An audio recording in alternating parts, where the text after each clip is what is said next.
여러분 안녕하세요. 오늘은 우리나라와 일본에 대해서 얘기를 좀 할까 합니다. 멀고도 가까운 나라 일본이라고 하죠.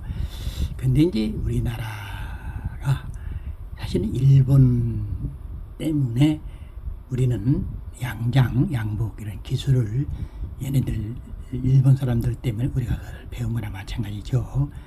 우리나라 옛날 한복이 이제 주로 의복이었었죠. 한복이. 그런데 일본어로 자원에 인해서 우리는 양장을 배우고 이제 패션이라고 이제 지금 발전돼 있죠. 그래서 거기에 대해서 지금 말씀을 드릴까 합니다. 그리고 우리 조상들 얘기도 잠깐 할게요. 자, 우리 조상님들은 하늘을 우러러 항상 감사하고 또 땅에도 보여서 이제 지신도 있고 그러자는 얘기를 합니다. 신령으로까지 모셨죠. 우리는 이제 땅이 없으면 이제 어려웠었죠. 자, 땅에서 씨를 뿌리고 또 그걸 가꾸고 또 잘 키워서 또 뭐 정돈을 잘 하고 마무리를 잘해서 이제 가을에 수확을 해서 우리는 그것을 먹거리 주 재료로 사용했죠.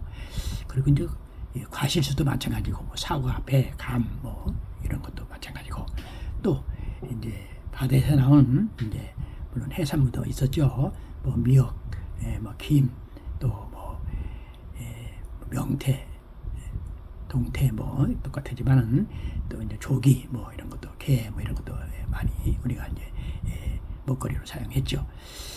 그리고 또 가축, 가축. 우리는 소, 돼지, 뭐 닭 이런 거를 정말로 알을 깨서 또 새끼를 키워서 아주 정성을 들이고 사랑으로 키웠잖아요. 그래서 그걸 키워서 우리는 먹거리 주 재료를 사용했죠. 그러니까 우리는 항상 하늘에 감사하고 참 땅에도 감사하고 정성으로 사랑으로 이렇게 우리는 키우고 살았습니다. 농사를 지을 때도 서로 간에 이웃에 서로 품앗이를 하면서 이렇게 또 이웃 간에 잘 지내왔죠. 우리는 그래서 이제 조상 대대로 이렇게 살아왔습니다. 뭐 이웃을 뭐 침범하려고도 안 했고 그냥 땅만 바라보고 하늘만 바라보고 땅을 지키면서 살아왔죠. 근데 일본 한번 봅시다. 일본의 근성, 우리나라 근성은 그렇다 생각하고 일본은 어떻게 되냐? 이거는 사면이 바다죠. 우리는 삼면이 바다지만은 사면이 바다입니다. 이 사람들도 물론 뭐 하늘을 보고 땅을 보고 농사도 짓고 물론 했겠죠. 그러나 이 나라는 섬이기 때문에 바다에서 나오는 물건이 많았죠. 그것을 주 재료로 많이 사용했겠죠. 바다에서 많이 풍성하게 자라니까. 근데 바다에서 나는 생선은 저들끼리 짝을 짓고 저들끼리 알을 낳고 저들끼리 컸잖아요. 그렇죠? 그러니까 이 사람들은 수확만 하면 잡으면 되는 거예요. 잡으면. 그래서 이제 속담도 있잖아요. 먼저 잡는 놈이 임자. 이것이 우리나라 속담 같지만 사실은 일본 것 같아요. 밭에다 잘 큰 거를 저들이 잡아서 먼저 잡는 임자라고 잡아오는 거죠. 그러니까 이 사람들은 너무나 쉽게 잡는 것이 임자라는 식으로 해서 쉽게 살아온 거죠. 물론 농사 짓기는 어렵겠죠. 근데 바다에 나가서 물론 그것도 생명을 맞바꿀 수 있는 뭐 풍랑이시면 그렇지만 그래도 다 큰 걸 잡았으니까 거기에 사랑이 들어가고 정성이 들어간 건 아니잖아요. 저들이 키운 것도 아니고. 그러니까 이런 애들은 조금 색달리죠. 그게. 그래서 조금은 그런 걸 잡으려니까 또 잔인한 면도 있고 그랬습니다. 그러다 보니까 이 사람들은 또 땅이 또 화산, 지진이 많이 나잖아요. 그러니까 이 사람들은 이제 동쪽으로 나가면은 태평양 넓으니까 뭐 땅이 안 보이고 서쪽으로 오다 보면 우리나라가 이제 보이는 거죠. 그러니까 항상 우리나라에서 이제 와서 보고 보니 우리나라 땅이 좋고 그러니까 우리나라를 침범하려고 계속 눈독을 들인 거죠.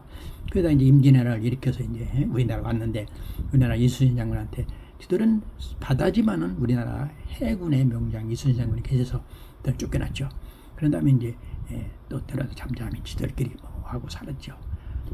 근데 이 사람들은 항상 머릿속에 해구로 나가야 된다. 거기는 불안하다. 화산 지진 때문에 불안하다. 그래갖고서는 나간 것이 이제 유럽, 저쪽 서구, 그런데 미국하고 가까워져 갖고 거기 문화를 먼저 받은 거죠. 거기 가보니까 새로운 문명이 많고, 새로 발전된 게 많고, 이래 보니까 이 사람들이 이제 그것을 배워갖고 이제 온 거죠. 그런 다음에 다시 우리나라를 이제 뭐 무기라든가 이걸 다 배워갖고 와갖고 우리나라에 다시 재침범을 한 거지요. 우리 조선말 쇠퇴했을 때 일본 놈들이 우리나라를 침범하고 우리나라를 지배를 했죠. 우리 36년 동안 우리나라가 일본 사람한테 아주 시련을 당했죠. 모든 시련을 당했죠. 근데 우리나라는 그때 우리나라 말이 있었기 때문에 한글이 있었기 때문에 그래도 우리나라는 살아남은 겁니다. 그걸 감사하게 생각해야 되고 이 사람들은 이제 그걸 우리나라 이제 지들이 이제 상전처럼 우리나라를 지배를 하려고 했던 거죠. 그래서 이제 들어온 곳이 바로 우리는 이렇게 내가 알고 있는 양장 패션이 그것도 함께 들어온 거죠. 일본 놈들을 통해서. 그래서 내가 그 얘기를 좀 할까 합니다. 자, 이 사람들이 이제 서구에서 배운 것이 이제 여자 옷도 물론 배워갖고 왔겠죠. 근데 이 사람들은 아까도 얘기했지만 꼭 물고기 잡듯이 뭔가 정성과 사랑이 없어요. 그냥 잡으면 되는 거니까. 우리나라 사람들은 정성을 들여서 몇 개월 동안 참 기다림도 있고 참고 정성을 들여서 노력을 해서 했는데 이 사람들은 그런 것이 없는 거예요. 쉽게 와서 이제 배워갖고 와서 우리한테 그거를 만들라고 지배한 거나 마찬가지요. 이제 여자 옷 이것을 배워갖고 와서 우리나라 평양에 서울에 이제 양장점을 이제 쉽게 해서 차린 거죠. 그다음 이제 거기서부터 또 퍼져나가서 부산, 전주, 대전, 대구 뭐 이런 데가 차렸겠죠. 부산서부터 올라와서 이제 대전에 한 양장점에 뭐 일하는 사람도 뭐 한두 명이 이제 있었나 그렇겠죠. 일본 사람 주인이면서도 그랬는지 모르겠지만 그래서 이제 거기에 이제 양장을 차려놓고 어떻게 일을 못하니 사람을 이제 우리나라 사람을 이제 구한 거죠. 자기 보조로다가 이제 밑에 있을 사람을. 그래서 우리나라 사람이 이제 내가 아는 사람이 거기 이제 취직을 하러 간 거예요. 그래서 이제 이 사람이 그래도 새로운 기술이라 해서 이제 배우러 갔는데 가다 보니까 먼저 와서 두 분이 먼저 와 있더래요. 거기 취직하려고. 그래서 이 사람까지 세 사람인데 거기 이제 기술자 주인 되는 사람인지 기술자인지 나와서 시험을 보겠다 해가지고 시험을 문제를 낸 게 단추를 주면서 이걸 싸라 그런 거예요. 그러면서 단추하고 원단을 오려서 내놓은 거예요. 근데 세 사람이 그걸 싸기 시작한 거예요. 근데 이 사람은 내가 아는 이 사람은 이제 가장자리에 험지를 해서 잡아 당겨서 이걸 하니까 쉽게 했겠죠. 다른 사람은 두 사람은 이제 그렇지 못하고 얼굴 나다가 안 돼가지고 두 사람은 이제 집으로 돌아가고 이 사람이 이제 합격을 해서 그 양념님에 취직을 한 거예요. 그 양념님에 취직하면 이제 그 당시 마찬가지지만 어렵겠죠. 출퇴근하기가. 그래서 그때는 스미꿈이라서 일하면서 이제 거기서 자는 거. 일본 사람들이 그걸 공장에서 일하는 장사다 잠자리를 마련해서 자기금 하고 낮에 일을 하게 됐대요.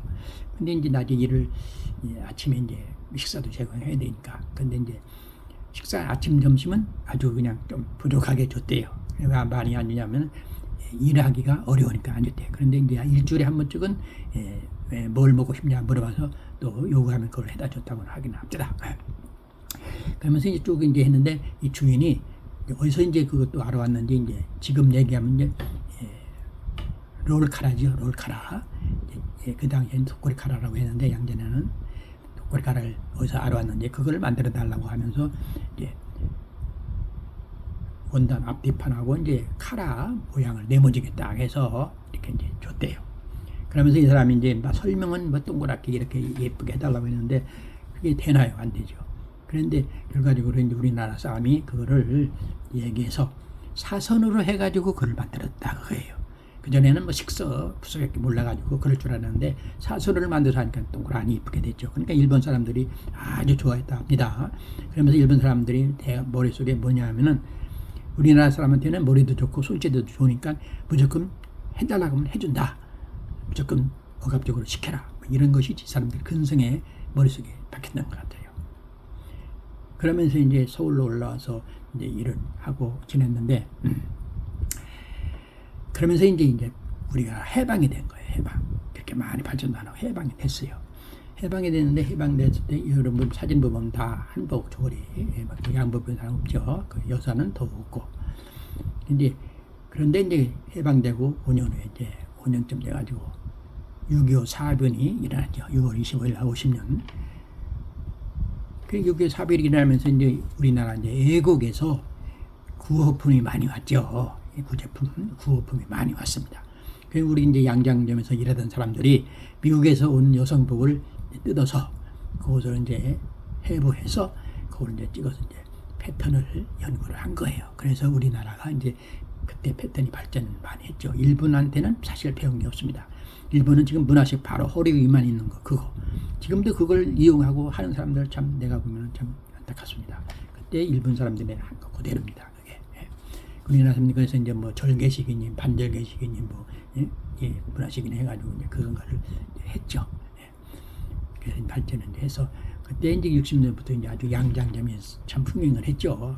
많이 그냥 뭐 나는 이제 68년도에 이제 67년도에 내가 이제 처음 했는데 그때는 하여튼 뭐 그때 자유시장 지금 예, 신세계 옆에 자유시장 거기 완전히 옷가게 있었어요. 전체가 다 옷가게 한 뭐 5평 6평 해가지고 옷가게가 그때 다 했었어요.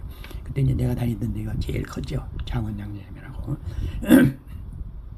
그래서 성행을 했는데 잘 하다가 이제 언제냐면은 이제 70년대 후반 쪽이 될 거야.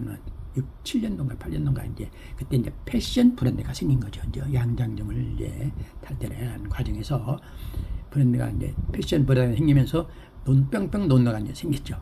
이 논노에는 이제 그때 명동에서 개인 의상실을 하던 한상철이라는 분이 이제 거기 이제 최고 우리나라 최고 이제 수석 담당자로 들어갔고 그때 그 전에는 양장점 시절에는 이 가게에서 그 일하는 분들이 점원이라고 했어요. 점원. 예. 그러니까 이제 그때도 카다로그가 있었잖아요. 이제 70년대 이제 초 60년대 말에서 카다로그 책이 많이 나왔었어요. 뭐 논노님 뭐 드레스 메이킹에서 그때 이제 뒤에 사진을 보고 손님이 오면은 뒤에 사진을 보여주고 이렇게 할까요, 저렇게 할까요 해서 그 손님을 이제 이해시키고 그런 다음에는 이제 주문을 받으면은 이제 재단사가 그때는 재단사 있었어요. 재단사가 이제 체촌을 하고 패턴을 이제 해서 재단을 해서 가봉을 하고 옷을 입히고 납품을 재단사들이 다 했죠. 그러니까 그때는 재단사가 양장점에서는 제일 윗사람이랑 마찬가지죠. 그런데 패션이 이제 생기고 논노가 생기면서 논노에서 이 점원이 아닌 이제 디자이너라고 해서 일본에서 초청을 한 거예요. 디자이너라.